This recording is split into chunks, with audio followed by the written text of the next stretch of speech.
మే 13న ఏపీలో ఎలక్షన్స్ హోరాహోరీగా జరిగాయి కదా. ఈసారి ఎలక్షన్స్ చాలా ఇంట్రెస్టింగ్ గా జరిగాయి. ఎక్కడెక్కడి నుంచో వచ్చి మరి అందరూ ఓట్లు వేశారు. ముందు ఎలక్షన్స్ తో పోలిస్తే ఈసారి 1% పోలింగ్ పెరిగింది. అవునే అను, ఈసారి నేను కూడా ఓటేసా. ఎలక్షన్స్ అంటే గుర్తొచ్చింది, మన ఓటు అదేదో మిషన్ ద్వారా వేసాం కదా. అదేదో మిషన్ కాదురా, ఈవీఎం, ఎలక్ట్రానిక్ ఓటింగ్ మిషన్ అని అంటారు. సర్లే, అసలు ఈవీఎంల హిస్టరీ ఏంటి?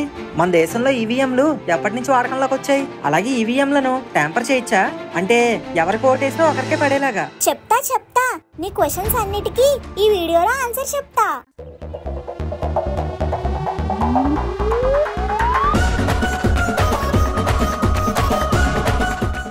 ఈవీఎం నేతల తలరాతను మార్చే మిషన్, ప్రభుత్వాన్ని నిర్ణయించే మిషన్. ఈ ఈవీఎంలకు మన దేశంలో దశాబ్దాల నాటి చరిత్ర ఉంది. మన దేశంలో కాలంతో పాటు ఎన్నికల విధానంలో కూడా మార్పులు జరుగుతూ వచ్చాయి. స్వతంత్రం వచ్చిన తర్వాత జరిగిన 2 లోక్సభ ఎలక్షన్లలో బ్యాలెట్ బాక్సుల విధానాన్ని అనుసరించేవారు. అభ్యర్థి పేరు, పార్టీ గుర్తుతో ఉన్న బ్యాలెట్ బాక్సులను ఏర్పాటు చేసేవారు. ఓట్లు వేయడానికి వచ్చిన ప్రజలకు ఒక ఖాళీ పేపర్ ను ఇచ్చేవారు. ఆ ఖాళీ పేపర్ ని తమకు నచ్చిన బ్యాలెట్ లో వేసేవారు. అయితే ఈ బ్యాలెట్ బాక్స్ విధానంలో ట్యాంపరింగ్, బూత్ క్యాప్చరింగ్ జరిగే అవకాశం ఉందని కేంద్ర ఎన్నికల సంఘం పేపర్ బ్యాలెట్ విధానాన్ని తీసుకొచ్చింది. బ్యాలెట్ పేపర్ మీద అభ్యర్థుల పేర్లు, వారి పార్టీ గుర్తులను ముద్రించడం మొదలుపెట్టింది. ఓటు వేయడానికి వచ్చిన వాళ్ళకి స్వస్తిక్ సింబల్ ఉన్న ఒక స్టాంప్ ని ఇస్తారు. వారు ఎవరికి ఓటు వేయాలనుకుంటున్నారో ఆ పార్టీ సింబల్ ఉన్న చోట ఆ స్టాంప్ ని వేస్తారు. తర్వాత పేపర్ ని మడతపెట్టి బ్యాలెట్ బాక్స్ లో వేస్తారు. ఎన్నికల సమయంలో ఆ పేపర్లన్నీ లెక్కించి ఎవరికి ఎన్ని ఓట్లు వచ్చాయో ఎన్నికల సంఘం తెలిపేది. అయితే ఈ ప్రాసెస్ అంతా చాలా టైంతో కూడుకుంది. ఎన్నికలను మరింత సులువుగా నిర్వహించడానికి ఎలక్షన్ కమిషన్ ఒక మిషన్ ని తీసుకురావాలి అనుకుంది. 1977లో అప్పటి చీఫ్ ఎలక్షన్ కమిషనర్ అయిన ఎస్ఎల్ సక్దర్ ఎన్నికల నిర్వహణకు ఒక పరికరం తయారు చేయాలని electronics corporation of India limited ECIL ని కోరారు. 1979లో ఈసీఐఎల్ ఒక ప్రోటోటైప్ ఈవీఎం ను తయారు చేసింది. ఆ తర్వాత మైక్రో కంప్యూటర్ ఆధారంగా పనిచేసే ఈవీఎం ని బిఈఎల్, భారత్ ఎలక్ట్రానిక్స్ కంపెనీ తయారు చేసింది. ఇప్పుడు మనం ఉపయోగిస్తున్న ఈవీఎంలను ఎంఎన్ హనీఫా కనిపెట్టారు. ఇంతకీ మన దేశంలో ఈవీఎంలను మొట్టమొదటిగా ఎవరు వాడారు? 1982లో కేరళలో జరిగిన ఎన్నికల్లో తొలిసారిగా ఈవీఎంలను ఉపయోగించారు. కేరళలోని పారూర్ నియోజకవర్గంలో 50 పోలింగ్ కేంద్రాలలో ఈవీఎంలను వాడారు. ఆ తర్వాత దేశవ్యాప్తంగా జరిగిన 10 ఉప ఎన్నికలలో ఈవీఎంలను వాడారు. ఎన్నికల్లో ఈవీఎం ని ఉపయోగించడంపై కొందరు కోర్టుకు వెళ్లారు. ఈవీఎంల ఉపయోగంపై ఎటువంటి చట్టం లేదని, వాటిని ఉపయోగించడం సరికాదని సుప్రీంకోర్టు ఎలక్షన్ కమిషన్ కు తెలిపింది. దాంతో 1989లో ప్రజా ప్రాతినిధ్యం చట్టానికి పార్లమెంట్ సవరణలు చేసి ఈవీఎంలను వాడడం మొదలుపెట్టింది. 1998లో మధ్యప్రదేశ్, రాజస్థాన్, ఢిల్లీలలోని 25 నియోజకవర్గాలలో అసెంబ్లీ ఎన్నికల్లో ఈవీఎంలను వాడారు.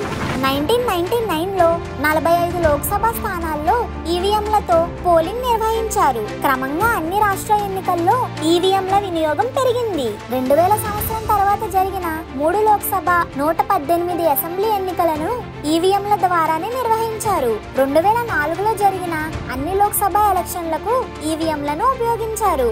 ఎన్నికలను తిరిగి పేపర్ బ్యాలెట్ విధానంలో నిర్వహించాలని కోర్టులో మళ్ళీ పిటిషన్ వేశారు. కానీ సుప్రీంకోర్టు 2018లో ఆ పిటిషన్ ని తిరస్కరించింది. ఇదిరా ఈవీఎం హిస్టరీ.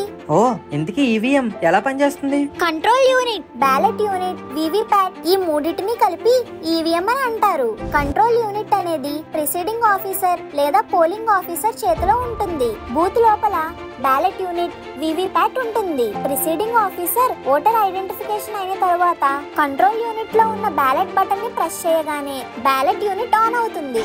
ఎవరికి ఓటు వేయాలనుకుంటున్నామో వాళ్ళకి సంబంధించిన బటన్ ని ప్రెస్ చేస్తే సరిపోతుంది. బటన్ ని ప్రెస్ చేయగానే ఒక లాంగ్ బీప్ సౌండ్ వస్తుంది. అంటే మీరు వేసిన ఓట్ రిజిస్టర్ అయిందని అర్థం. పక్కనే ఉన్న వివిప్యాట్ లో మనం ఎవరికి ఓటు వేసామో ఆ పార్టీ గుర్తుతో ఉన్న ఒక స్లిప్ 7 సెకండ్స్ పాటు డిస్ప్లే అవుతుంది. తరువాత ఆ స్లిప్ డ్రాప్ బాక్స్ లో పడిపోతుంది. దీనివల్ల ఈవీఎం లో నమోదైన ఓట్లు డ్రాప్ బాక్స్ లో ఉన్న స్లిప్ల మధ్య ఏదైనా తేడా ఉందా అని చెక్ చేసేందుకు అవకాశం ఉంటుంది. ఈ ఈవీఎంలను ఉపయోగించడం వల్ల చాలా అడ్వాంటేజెస్ ఉన్నాయి. లోక్సభ ఎన్నికలకు మొత్తం ఈవీఎంలను ఉపయోగించడం వలన 10,000 టన్నుల పేపర్ ఆదా అవుతుంది. అలానే కౌంటింగ్ ప్రక్రియ వేగవంతం అవుతుంది. ఈవీఎంలోని రిజల్ట్ బటన్ ని ప్రెస్ చేస్తే చాలు ఎవరికి ఎన్ని ఓట్లు పడ్డాయో తెలిసిపోతుంది. గంటల తరబడి ఓట్లను లెక్కించే అవసరం ఉండదు.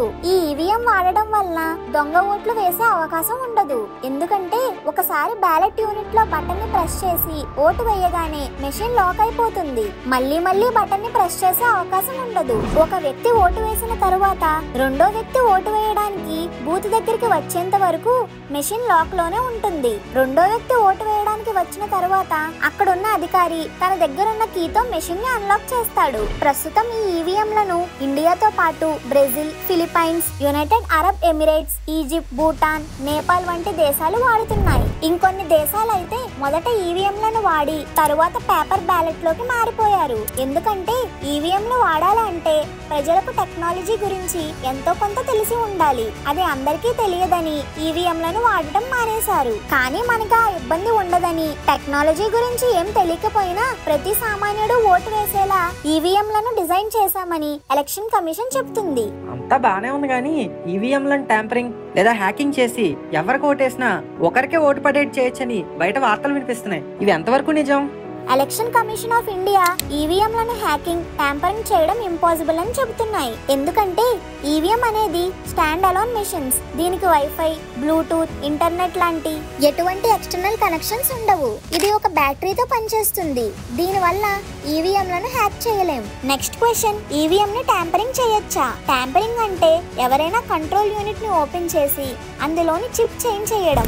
ఈవీఎం లో M3 మోడల్ ని యూజ్ చేశారు. ఇందులో హ్యాకింగ్ అండ్ ట్యాంపరింగ్ చేయకుండా ఉండడానికి కొత్త ఫీచర్స్ ని కూడా యాడ్ చేశారు. అన్ఆథరైజ్డ్ యాక్సెస్ డిటెక్షన్ మాడ్యూల్ ని ఇన్స్టాల్ చేశారు. ఎవరైనా కంట్రోల్ యూనిట్ ని ఓపెన్ చేయడానికి ట్రై చేస్తే ఆటోమేటిక్ గా మిషన్ డెడ్ అయిపోతుంది. ఇంకొక డౌట్ రావచ్చు, ఈవీఎం ని తయారు చేసిన కంపెనీ వాళ్ళతో పొలిటికల్ పార్టీస్ కుమ్మక్కయ్యి తమకు ఫేవరబుల్ గా చిప్ ని తయారు చేయొచ్చు కదా అని. ఇది కూడా అసాధ్యం అంటుంది election commission. Reason, nomination process కి ముందు వరకు ఎలక్షన్ లో ఎవరు నిలబడుతున్నారు, బ్యాలెట్ యూనిట్ లిస్ట్ లో క్యాండిడేట్స్ నేమ్ ఏ సీక్వెన్స్ లో ఉంటాయి అనేది మాత్రం ఎవరికి తెలియదు. ముందే స్పెసిఫిక్ క్యాండిడేట్ కి ఫేవరబుల్ గా ఈవీఎంలను మ్యానిపులేట్ చేయడం టెక్నికల్ గా ఇంపాసిబుల్. ఈ ఈవీఎంలు రెడీ అయిన తర్వాత ఒక సెక్యూర్డ్ ప్లేస్ లో ఉంచుతారు. తర్వాత ర్యాండమైజేషన్ ప్రాసెస్ లో వాటిని పోలింగ్ బూత్ లకు తరలిస్తారు. అంటే ఏ మెషిన్ ఏ పోలింగ్ స్టేషన్ కి వెళ్తుందనే విషయం కంపెనీ వాళ్ళకి కూడా తెలియదు. అలాగే కంట్రోల్ యూనిట్ లో ఉండే చిప్ అనేది వన్ టైం ప్రోగ్రామబుల్. ఒకసారి మాత్రమే ప్రోగ్రామింగ్ చేయగలం. వన్స్ డేటా స్టోర్ అయ్యాక మళ్ళీ ఆ డేటాలో చేంజెస్ చేయలేం. అంతేకాకుండా ఈవీఎం మిషన్లను వేర్ హౌస్ కి పంపించే ముందు ఫస్ట్ లెవెల్ చెకింగ్ అవుతుంది. Election commission political parties representatives తో టెస్ట్ ఓటింగ్ చేయిస్తుంది. ఈ ఈవీఎం మిషన్లను ఒక చోట నుంచి మరొక చోటికి తీసుకెళ్లేటప్పుడు ట్యాంపరింగ్ బారిన పడకుండా ట్రాకింగ్ సాఫ్ట్వేర్లను ఇన్స్టాల్ చేశారు. దీని వల్ల ఈవీఎం లొకేషన్ ను ట్రాక్ చేస్తూ ఉంటారు. పోలింగ్ ముగిసిన వెంటనే ఈవీఎంలను స్ట్రాంగ్ రూమ్ లో భద్రపరుస్తారు. తిరిగి ఓట్లను లెక్కించేటప్పుడే స్ట్రాంగ్ రూమ్ లను తెరుస్తారు. ఎన్నికల నిబంధనల ప్రకారం ప్రతి స్ట్రాంగ్ రూమ్ కి 2 తాళాలు వేస్తారు. ఒక కీ జిల్లా ఎన్నికల అధికారి వద్ద ఉంటే ఇంకో కీ నియోజకవర్గ రిటర్నింగ్ అధికారి వద్ద ఉంటుంది. స్ట్రాంగ్ రూమ్లకి 3 లేయర్స్ ఆఫ్ ప్రొటెక్షన్ ఉంటుంది. మొదటి లేయర్ లో కేంద్ర బలగాలు, తరువాత 2 లేయర్ లో రాష్ట్ర పోలీస్ బలగాలు కాపు కాస్తూ ఉంటాయి. స్ట్రాంగ్ రూమ్లు 24/7 సీసీటీవీ నిఘాలో ఉంటాయి. అలాగే స్ట్రాంగ్ రూమ్ ని నిరంతరం గమనించేందుకు పక్కనే ఒక కంట్రోల్ ఉంటుంది. జిల్లా ఎన్నికల అధికారి లేదా రిటర్నింగ్ అధికారి ఉదయం సాయంత్రం స్ట్రాంగ్ రూమ్లను పరిశీలిస్తూ ఉంటారు. సీసీటీవీ ఫుటేజ్ ని మొత్తం చెక్ చేస్తూ ఉంటారు. ఈవీఎంలు స్ట్రాంగ్ రూమ్ లో ఉన్నంత కాలం ఎనీ టైం పవర్ ఉండేలా చూసుకుంటారు. స్టాండ్ బైగా జనరేటర్లను అందుబాటులో ఉంచుతారు. ఒకవేళ ఎటువంటి అగ్ని ప్రమాదం జరిగితే మంటలను ఆపడానికి ఫైర్ ఎక్స్టింగ్విషర్స్ ని అందుబాటులో ఉంచుతారు. స్ట్రాంగ్ రూమ్ లో నేరుగా వచ్చేందుకు ఏ అధికారిని అనుమతించరు. ఎవరైనా సరే 3వ అంచెలోనే తమ వాహనాన్ని ఆపేసి నడుచుకుంటూ వెళ్లాల్సిందే. కౌంటింగ్ రోజు ఈ స్ట్రాంగ్ రూమ్లను తెరుస్తారు. ఎన్నికల్లో పోటీ చేసిన అభ్యర్థులు లేదా రిటర్నింగ్ అధికారి పర్యవేక్షణలో ఈ స్ట్రాంగ్ రూమ్లను ఓపెన్ చేస్తారు. ఈ ప్రాసెస్ అంతా వీడియో తీస్తారు. ఆ తర్వాత స్ట్రాంగ్ రూమ్ లో ఉన్న ఈవీఎంలను కౌంటింగ్ కేంద్రాలకు తరలిస్తారు. ఈవీఎంల ప్రతి మూమెంట్ ని వీడియో తీస్తారు. ఏంటి, ఈవీఎంలకు ఇంత సెక్యూరిటీ ఉంటుందా? మరి ఉండదా ఏంటి? మనం వేసే ప్రతి ఓటు చాలా వాల్యుబుల్. ఏ ఓటు వృధాగా పోకూడదని ఇంత ప్రొటెక్షన్ అరేంజ్ చేస్తారు. అవునరా అన్నయ్య, ఈసారి ఎలక్షన్స్ లో ఎవరు గెలుస్తారనుకుంటున్నావు? ఆ విషయం జూన్ 4th చెప్తానే. రే పక్కకెళ్ళి ఇంకా. అది ఫ్రెండ్స్ ఇవాళ వీడియో. మీకు కనుక నచ్చినట్టయితే ఇప్పుడే ఒక లైక్ అండ్ షేర్ చేసి మన ఫన్మోజీ ఫ్యాక్స్ ఛానల్ ని సబ్స్క్రైబ్ చేసుకోండి. అలాగే మీరు మన జరిగిన ఎలక్షన్ లో ఓటేసారా? అయితే ఎస్ అని కామెంట్ చేసి తెలియజేయండి.